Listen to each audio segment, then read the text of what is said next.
One of my favorites is just using a stick, and that can be used in two different ways. One is just by bending it and creating an arch shape like that. That's not so easy on its own. Sorry, my props are strewn. But if you take a clamp and use that in conjunction with your stick, you can wind up really controlling what the curvature is here very easily. So I can dial in whatever curve I want like this. And then in addition, I don't need an assistant to help me draw it because it's all set here. That works really well for a lot of things, but certainly not for everything. One of the issues I have with something like this is that the curve is flatter out towards the edges, and most of the curvature takes place in the middle, so more like in between here and here. And I think it looks better to have the curve be more continuous. The easiest solution is to just use a longer stick and go with the middle section of that. So that's one solution to that. Another thing that you can do with that simple stick is use it as a compass.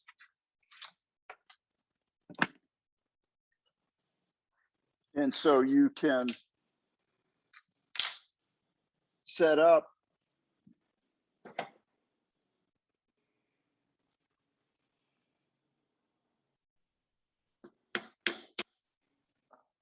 pound your nail in there, and obviously you can draw whatever you want here.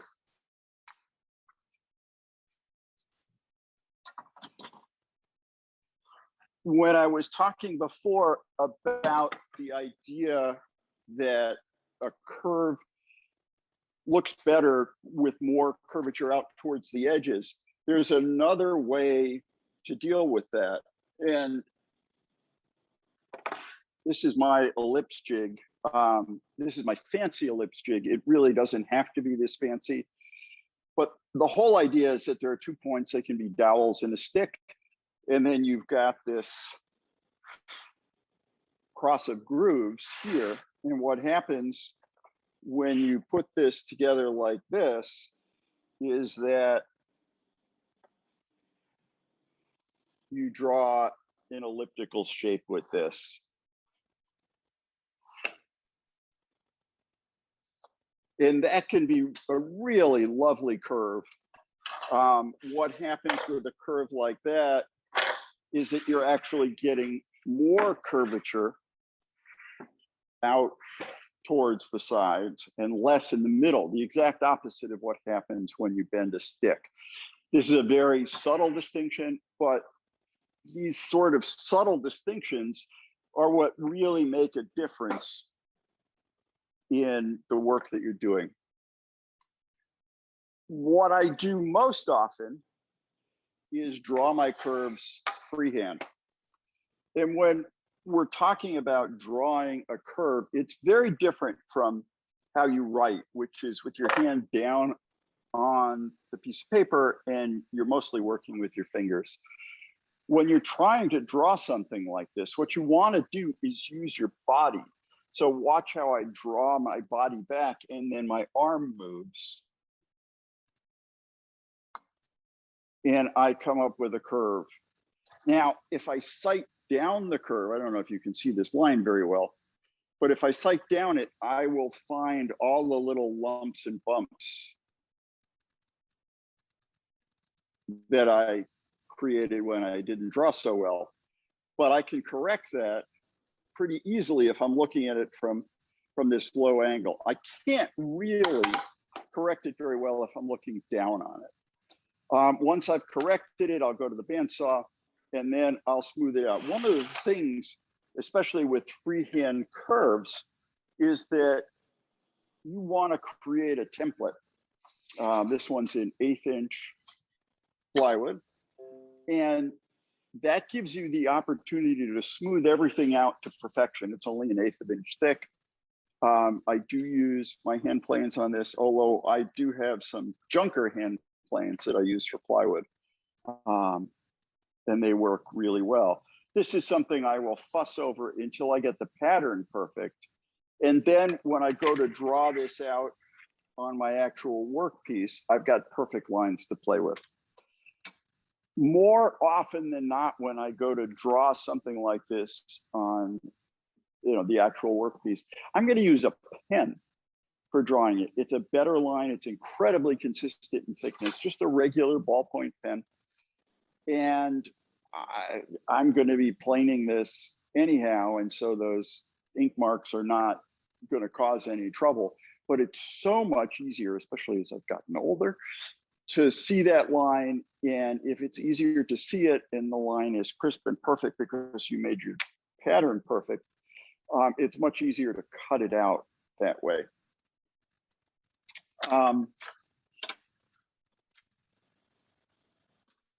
There are certainly other tools that you can use. This is a really interesting one here called an adjustable ship's curve for layout. And it's a bunch of pieces of plastic that are essentially dovetailed together. And you can form it into all kinds of shapes.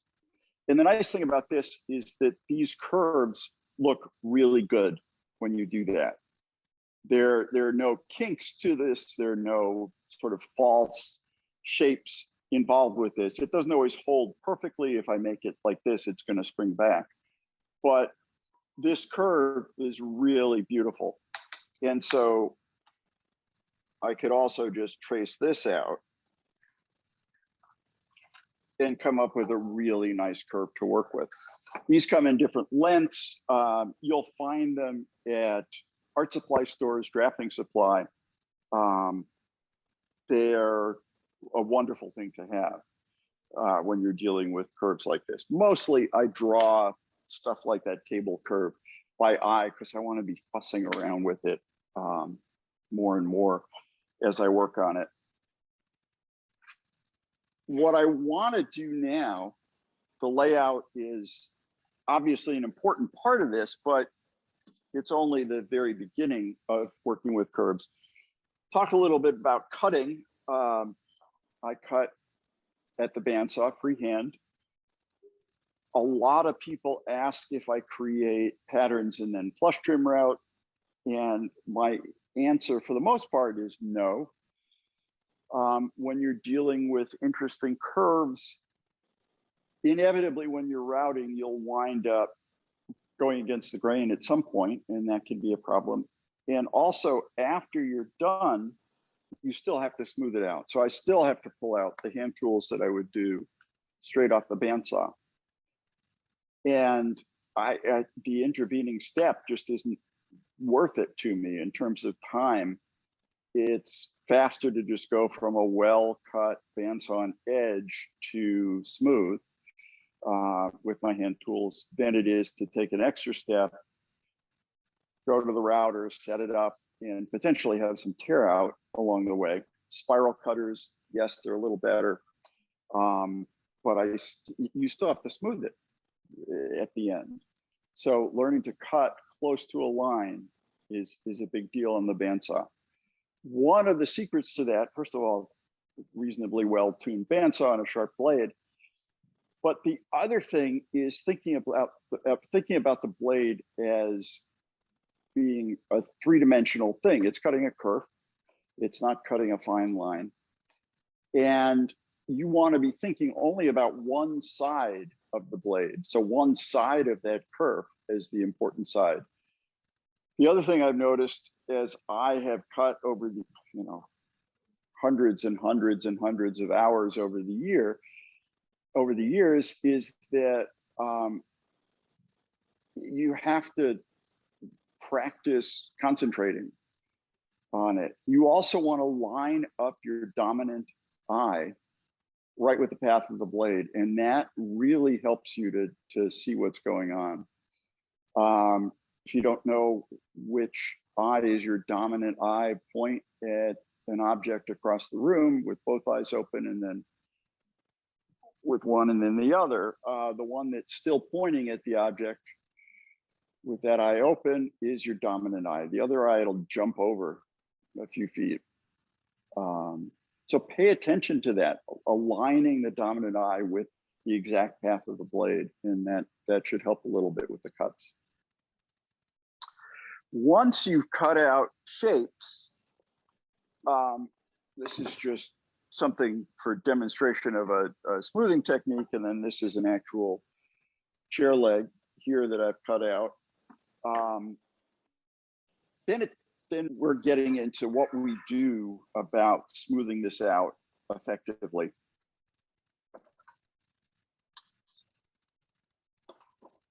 So there are a lot of tools that come into play when we're dealing with curves. Some of them, as I said before, are familiar, and then there are the weird ones like this. This is a compass plane. As I dial this, let's see, can I hold it up against the white background a little bit? The sole is adjustable, so I can create a curvature there. I tend to use this only on concave. They often crack here. There's a little dovetail. And on older planes, when you go this way, you're stressing that joint quite a bit. So for the most part, I'll keep this for concave curves and not the convex.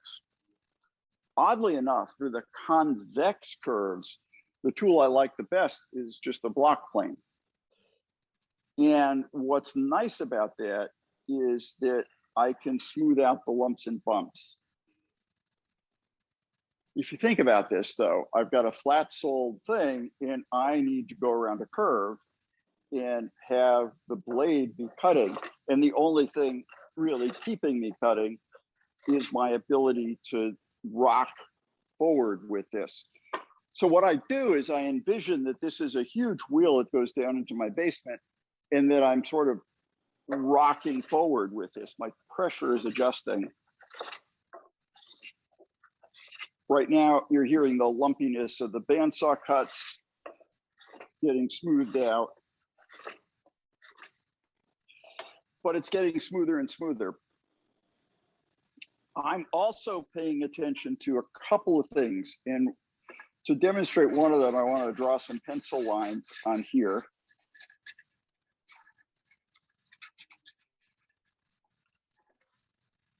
And show you what I'm doing with this. I want to watch this and make sure that the pencil lines are disappearing evenly across this. Now, normally on something like this, I'm just watching the interface between the planed and the bandsaw, but that doesn't show up quite so well on camera without spending a lot of time setting up lighting for it. So if at any point I see triangles instead of straight lines going across, I know I have to adjust.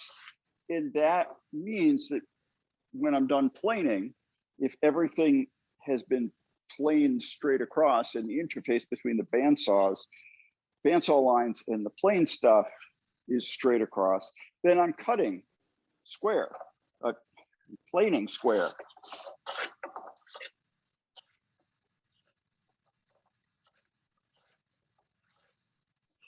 This takes a little bit of practice, but once you get the hang of it, it's probably the fastest way to smooth out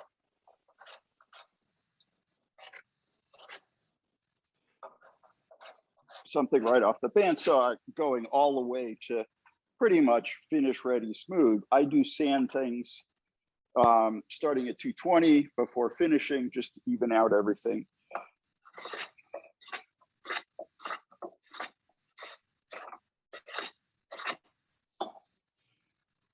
So that's not bad. It's a really nice technique to be able to go around a curve. It's also incredibly good practice for hand planing, because what it winds up doing is teaching you about pressure on the back of the plane and the front of the plane and how you adjust it in order to get the best results from what you're doing.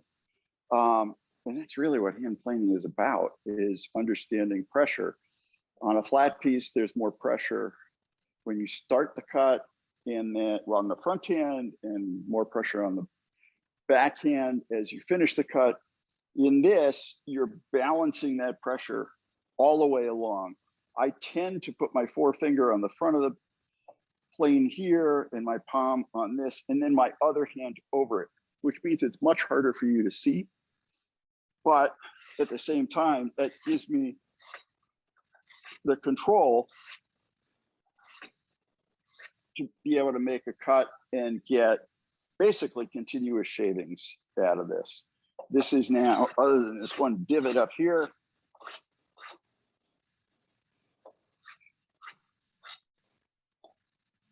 pretty evenly smooth, which is nice. So that's convex cuts. Concave cuts, we've got more options. Spokeshaves, and spokeshaves come in different flavors, lots of different flavors. Flat sole here. I don't know how well you can see that. This one has a rounded sole. This one has a more rounded sole. I have lots of others as well. The wooden spokeshave with a very low angle is great for softer woods. Doesn't do as well where the wood changes direction a lot, but it's still a great tool. And using the spokeshave is very much like using a plane, except you don't have the mass of a plane. You got a very short sole, and all the mass of a good plane helps to dampen vibrations. And when you're using a spokeshave, you have to be part of the damping process. And that often means going a little bit slower. When I'm doing something like this, where there are straighter parts and then more curvature here, and then it switches, I'm going to be grabbing different tools for different parts. So up here, I'm going to want to use a flat sole spokeshave. Notice I'm going slower. That's part of the damping mechanism. I also hold the spokeshave more or less like this, and my wrists are locked and they're straight. And as with a plane, but even more important, I'm using my body to push.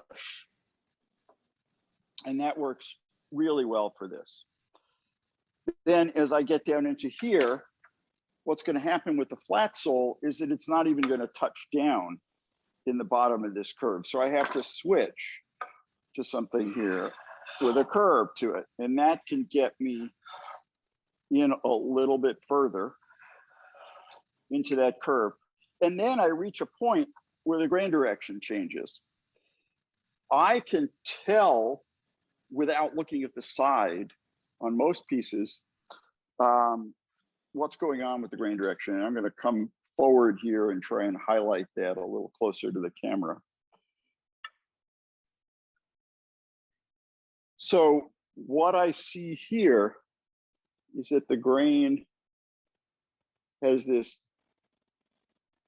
arch to it that's visible here. And where this curvature of the grain is tangent to the edge, so somewhere right in here, is where the grain direction actually switches. And you can more or less see that bears out on this side also.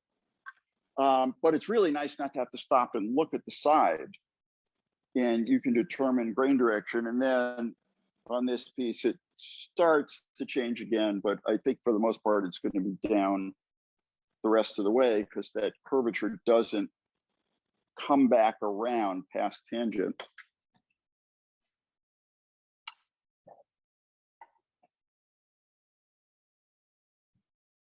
So the convex part of the curve up here, I can go back to the block plane.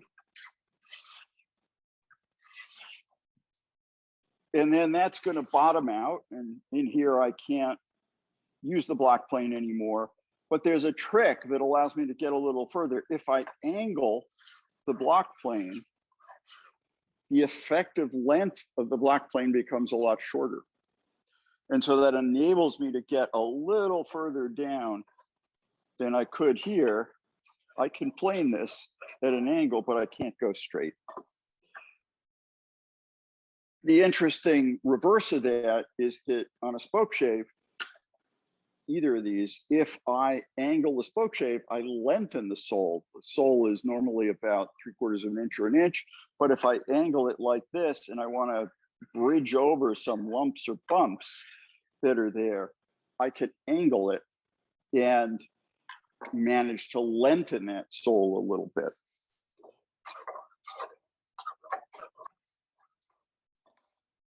So do that, and then as I get down into here,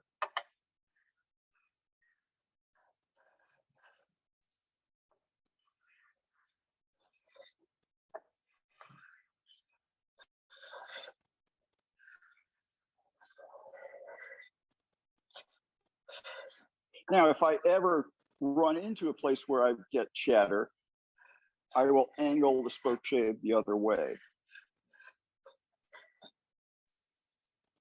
And that tends to, instead of reinforcing the chatter, that tends to get rid of it. I do pull on occasion, but I'm much more comfortable with the control that I get for this sort of shaping when I'm locking my wrists and pushing with my body. Pulling is fine when you've got perfectly straight grain, but here we're dealing with getting these shapes just right, and I find I have more control over exactly what's going on when I'm doing the pushing. Flip side is exactly the same here.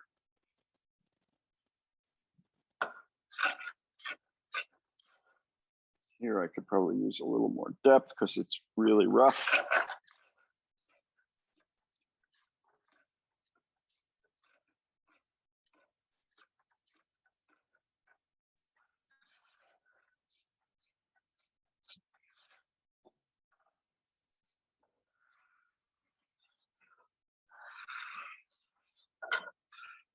And here I'm angling a little bit with the spokeshave because I see the ripples from the bandsaw and I want to bridge over those and get those ripples out.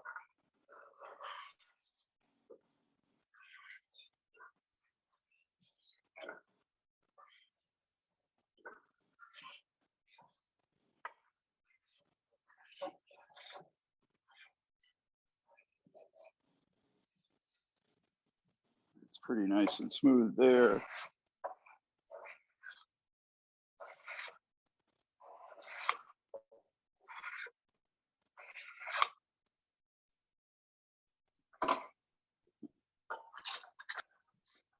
Hey, Jeff, can you hear me? Yes. One question came through on the chat that's pertinent at this time is, what angle do you sharpen your spokeshaves to? I sharpen all of my planes and spokeshaves at 30. It seems to be a good compromise between durability of the edge and keenness of the edge.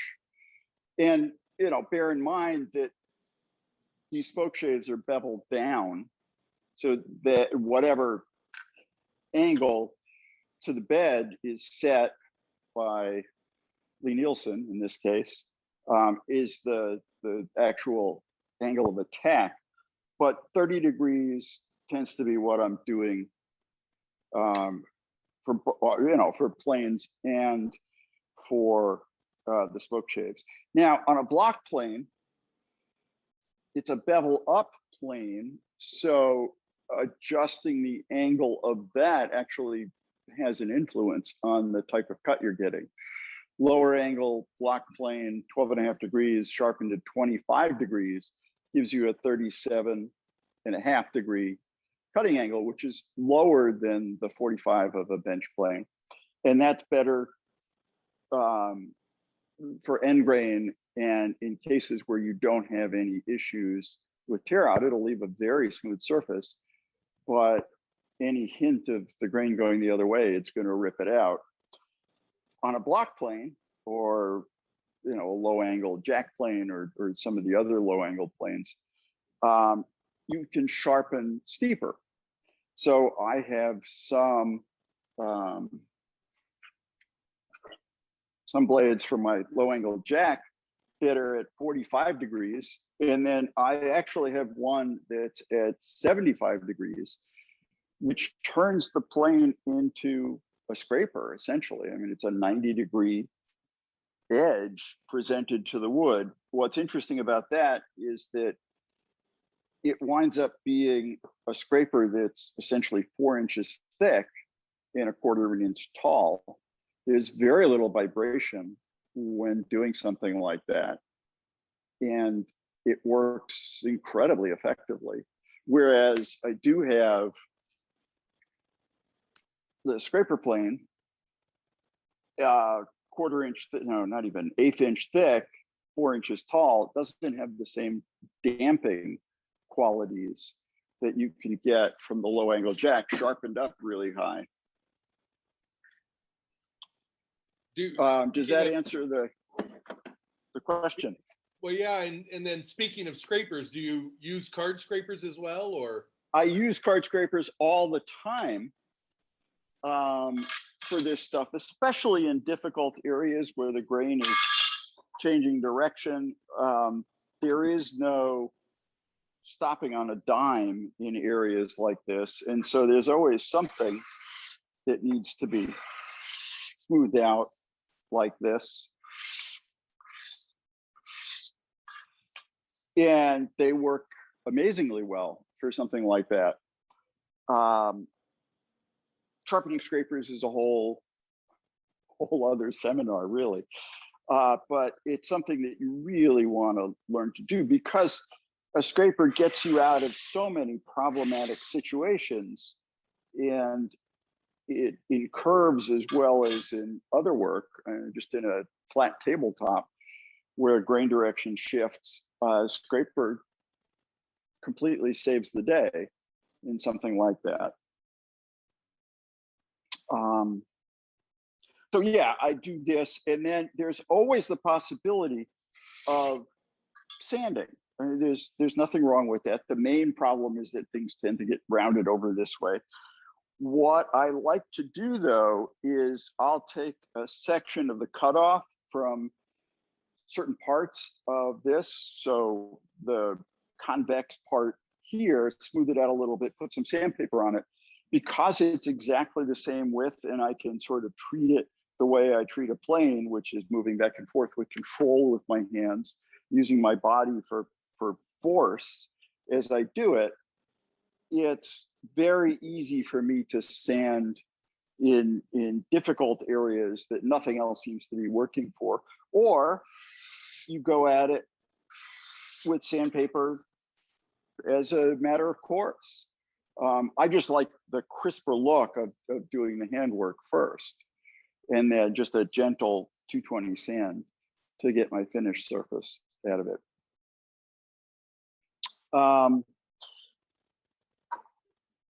There are all kinds of other shaping and curves that we can do. And one of the things on that cable I showed you up front, and that I use extensively, is lamination. So the idea of lamination is that you take thin pieces of wood, generally cut sequentially out of a board, and you glue them together, and they hold that shape when you're done, and they're incredibly strong. A slat made up of 4 or 5 of these and bent like this, glued together, it would be strong enough to stand on. It would flatten back out and then spring right back to where it was. So it's a really strong way to do something like the rocker on a rocking chair. I will often use it for crest rails. And then for something like that round table that I showed you up front, I use sheets of material and glue up shapes that way, and I have some chairs where that works as well.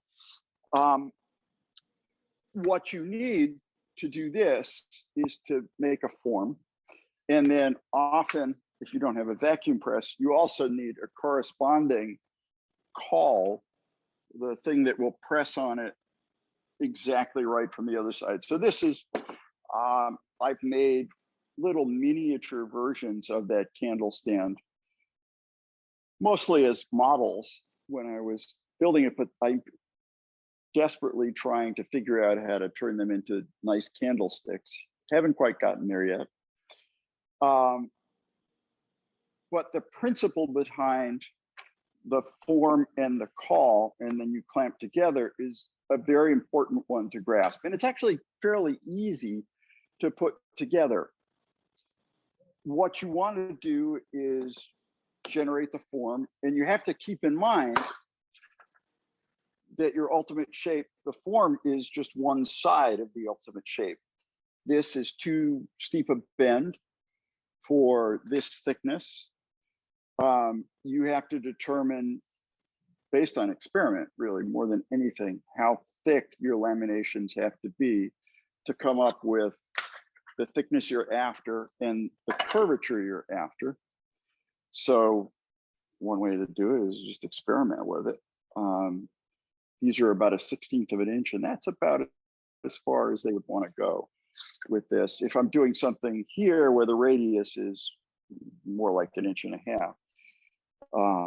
then I need much thinner. I actually use veneer for this, and that works pretty well.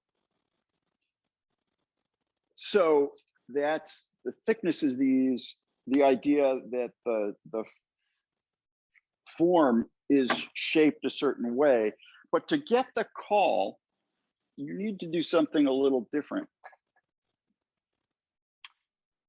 So let me pull this back up here for a sec.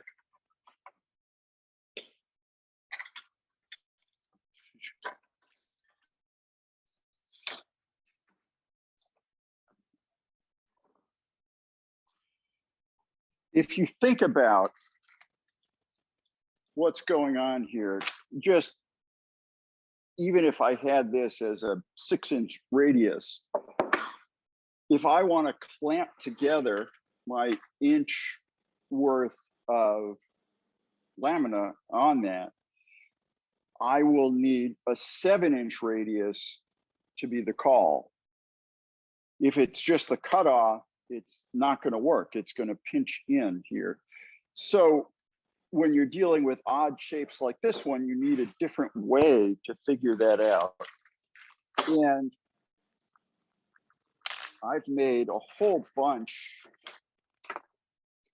of these discs with holes in them in different sizes for different sorts of things. And you can also buy these in brass. They're much fancier, and in other sizes from Lee Valley. So I have this pretty collection of stuff. These are designed to work with a mechanical pencil. It goes right in the hole. And what's nice about this is that I can trace around this and get the exact shape I need for, in this case, I think it's a 3/4 inch caul, or a caul that's 3/4 of an inch away. And that here will determine what I need to cut out.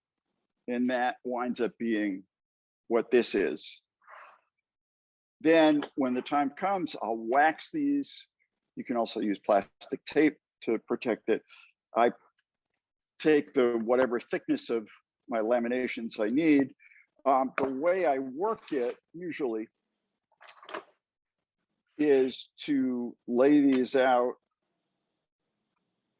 in order like this.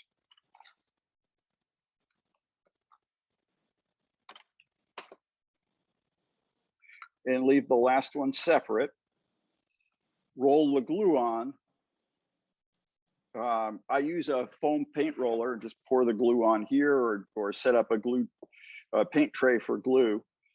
and stack them back up in order, and then get moving on the clamping. I like to use either weldwood plastic resin glue for this, or Unibond 800. The weldwood is a powder and water mix. The Unibond is a liquid and powder mix. The distinguishing characteristic for both of those glues is that they leave a very rigid glue line. And if you think about this, there's a lot of tension in this bend. And if the glue is slipping, which is actually what something like Titebond is designed to do a little bit, because it's a joinery glue, if that slips a little bit, you will get spring back. Whereas the really rigid glue line of those two laminating glues works very well. I have pieces that I've made 30, 35 years ago in my house that are, you know, full U bends, and they haven't moved a bit. There's been no problem with those. I'm very comfortable with those glues. The one thing is, you want to be sure to wear a mask and gloves, and you'll make a mess. So you want to put down cardboard or paper while you're doing this. It's surprisingly easy to move ahead with something like this once you get a little bit comfortable with it. Before you've done it a bunch, you might want to do a practice glue up without any glue in sight. That way you understand the sequence of events, you're ready with all of your clamps, and you can make your way through it without any hesitancy. The other advantage to both that weldwood glue and the Unibond is the open time is something like 30 minutes to 45 minutes. Depends on the temperature. If you know, it's the normal Pacific Northwest 110 degrees, the glue goes off really quickly. But here in Chicago, where it's always cool, at 70 degrees, you've got a lot of open time on those glues. And that's incredibly helpful. I can do a queen size bed, you know, a full arched headboard, and the entire thing, including rolling on the glue and clamping it all up, takes about 45 minutes. So it's nice to have that time to work with. But at the same time, 45 minutes is not that much for doing, you know, a 5 foot wide or 6 foot wide, whatever it is, and 4.5 foot tall bed headboard. Once you've had a little practice with it, it goes pretty smoothly. It's not something to be terribly intimidated by, which is nice. You can do all kinds of things. One of the types of bending, shaping that I haven't talked about is steam bending. It's its own entire discussion. I'm using it more and more in what I'm doing. I enjoy it. I'm learning about it now. I feel like I'm a student of it, not so much a teacher of it. There is certainly some equipment you need in order to do that successfully. And the different woods work well. It's very interesting following Pete Galbert as he explores using kiln dried woods for bending. And I've had a lot of success with that over the years as well. It's impressive what you can get away with, despite the fact that for as far as I can remember, people have talked about, oh, you need green wood, you need air dried wood to do that. That's not necessarily true, which is good news for those of us who live in cities and don't have quite as easy access to logs and air dried stuff. All of these come together in my work. Every aspect of this is a part of what I do on a day-to-day basis in what I'm coming up with. Haven't talked at all about joinery on curves. It's sort of its own thing. The guiding principle that I can offer up there is that generally with jigs, I turn any sort of shape back into a rectangle. So if I took the cutoff from which I cut this out, it has straight edges, and I can then reference all kinds of things off of that and turn this back into something that seems impossible to cut joinery in, but it's really no more difficult than something with straight edges. If you just turn it back into a rectangle, even things that are bent, like this, could essentially be cut by putting it back on this, and you can work on everything that way with curves as you approach it as something that's still straight. And you don't need the cutoff. You can create a jig that creates exactly what you need to hold things for joinery. Do we have questions? We do actually. And I'm going to go ahead and allow each member with a question to go ahead and just say it themselves. George, Sure. Kick off with you, George Knutson, about your which glue for the light colored wood. Oh, I think the Unibond has a lighter colored version of it. You're right. The Weldwood is a dark. It works really well for cherry and walnut, but not so much for maple. But I think Unibond has a lighter colored version. Okay. And Tom, you've got a question about the cantata chairs. Do you want to go ahead and speak to that? John, Yeah. Tom, you'll need to unmute. Yeah. Yeah, it was a great presentation, Jeff. Thank you. I love your chair making and design book, and I was curious on the cantata chairs. It looks like you have quite the compound curve happening in those rear legs, if I'm interpreting the photo correctly. You are indeed. It's a crazy chair. So sort of like this, the back legs are bent. Wait, how does it work? I don't even remember. No, they're bent the other way, so that this curve is a lamination, and then they're cut out in this direction. So it's a wider piece laminated like this, and then I take that and cut it, laying on its back on the bandsaw to get the secondary shape going on. It's not the craziest chair I make, but it's close in terms of the complexity of the build. I love the chair. It's amazingly comfortable, but it's a lot of work. It really is. Jeff, I want to just kind of say, I think a lot of what you use for offcuts being used as clamping calls, Right. is that really keys off of being able to pretty precisely bandsaw. Yeah. Because if you're hacking away and nibbling and backing up and doing things, then you're not going to have a real workable call. So it behooves someone who wants to work with curves. I'm sure you're all over this. Practice. Get to where you can cut a smooth curve. You know, I was a musician before I was a woodworker, and so practice is part of what I do. And yeah, you have to be able to cut a smooth curve. You can hack away with planes and Spokeshaves as long as you want, but if you have really messed it up on the bandsaw, it's not going to be pretty picture. And you may want to, if that's the case, then you may want to think about routing. That's really true. Can you still hear me okay? Yes. I think my AirPods are slowly dying here. We can hear you. Yeah. Okay. We got another question from Jim Bucknell regarding the joinery. Jim?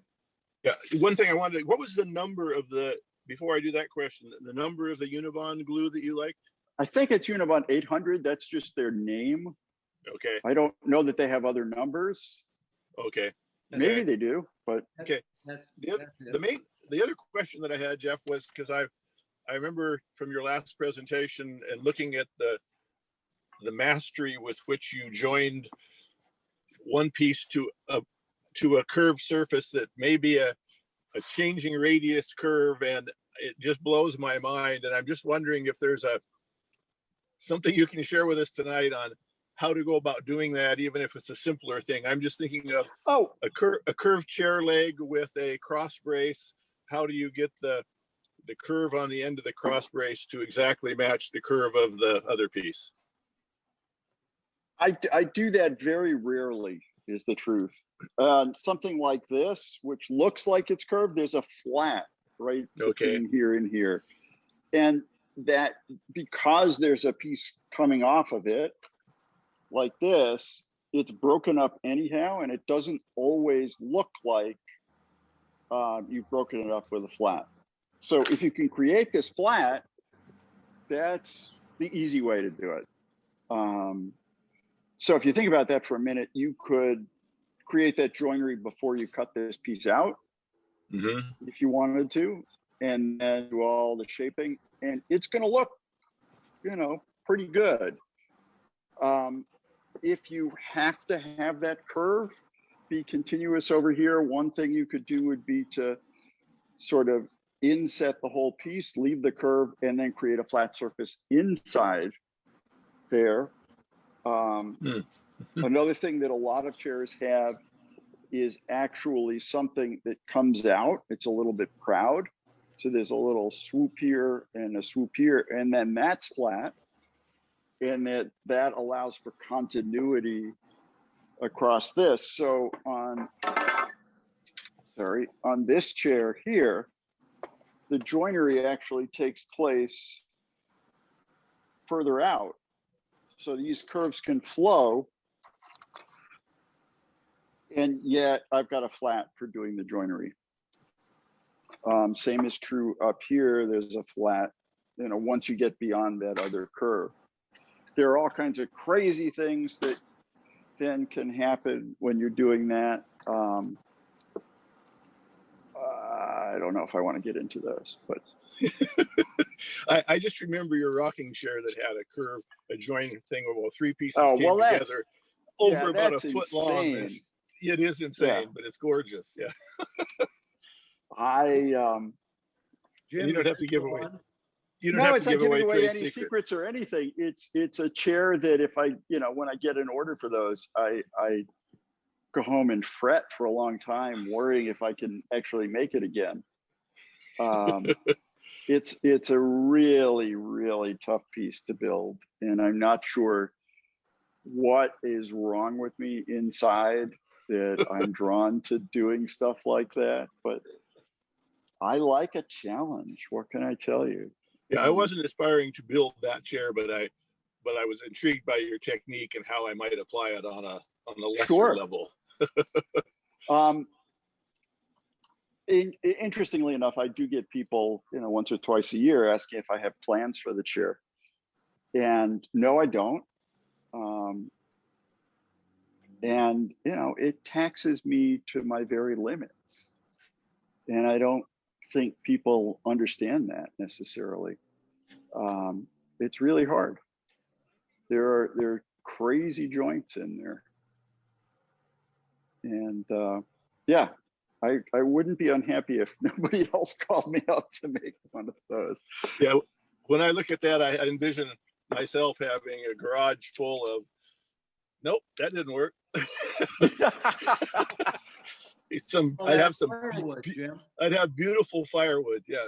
Yeah, I have a lot of that these days as I'm culling everything that I've got. So lots and lots of gorgeous firewood. Well, you do beautiful work. Thank you. Thank you. We appreciate your candor too.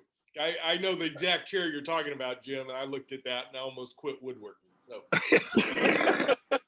Yep. Yep. So there are two rocking chairs. You know, yeah, there are two rocking chairs. Both of them are pretty crazy, but the one with all the narrow slats is doable, and I love doing those. The other one is the one that's insane, and I do have one of those at home. I gave one to my wife, Is the one on this, is the one on this DVD, one of them? I don't remember. I don't know. I'm not sure what's on anything anymore. Curvy furniture one. Yeah, I don't remember. I haven't seen one of those in a long time because F&W went bankrupt, and I don't know that that's still an available thing. What kind of finish did you put on the table that you showed at the very beginning, or other tables? What do you recommend for tabletops? I do a thinned varnish. I use the Mohawk / Balin's tabletop varnish, and I thin it by about half. And everybody's still there? Yeah, that was weird, but we're here. An echo. Just lost my earpods. I'm going to come in closer and turn up the volume. Sorry. All right. Is that better? Yeah. Yes. Okay. Sorry. They die now. A little too soon. Maybe it's time for a new pair. Sorry, the finish I use on tabletops is a thin varnish, often applied with a foam paint roller, but using that not as a roller, but as a pad. What's nice about that is you can sort of feather in and out if you rotate it a little bit. I use a squirt bottle and apply a line of finish to that paint roller, and then sort of touch down and go back and forth until I got a nice smooth coat, let it dry, sand it, go back and do it again a few times. That's not my standard finish. For other things, I like to apply, it's also the Mohawk / Balin's rock hard tabletop varnish, thin, 1 to 1, or probably a little more than that, maybe 6 to 4, and then applying, squirting in about 1 part of pure tung oil into that. And then I just apply that with a rag. It's 3, 4, 5 coats, whatever you think works best. First coat is just wiped on, wiped off. Second coat, the next day, sanded, wet sanded in with 320, then wiped down, and 400, and then you can keep going with 400 or go up to 600. There's no point in going beyond 600. That leaves a fantastic finish. I do use a coat of paste wax on top of all that, applied with 4-0 steel wool, gently rubbed in and then buffed off. So that's my standard finish for most things, other than tabletops. Great, thank you. Sure. The secret comes out. Now we know. How about anybody else? Anybody else got any last questions? For we probably got time for about one more for Jeff. Are we all too tired? mindful? Later here. You guys shouldn't be tired.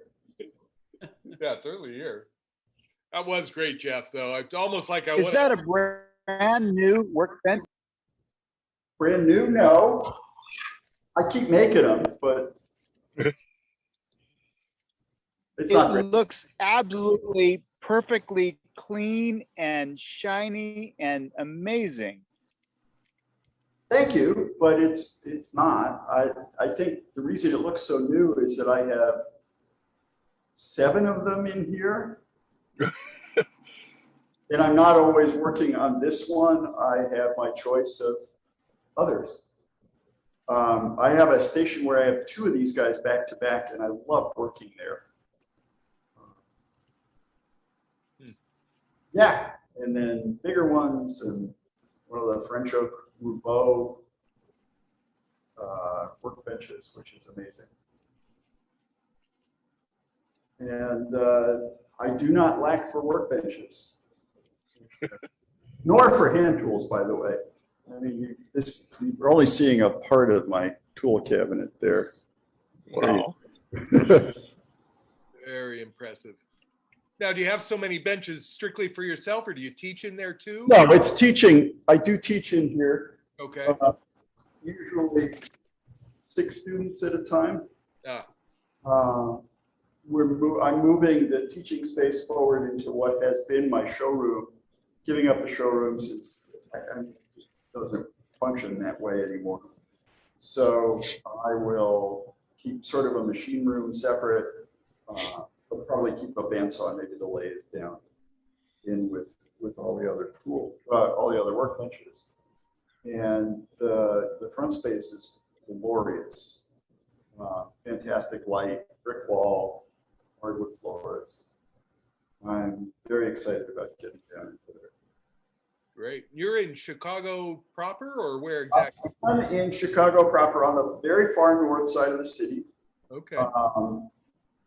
I think I'm about a half mile from the lake and a half mile from, or a quarter mile from the top of the city.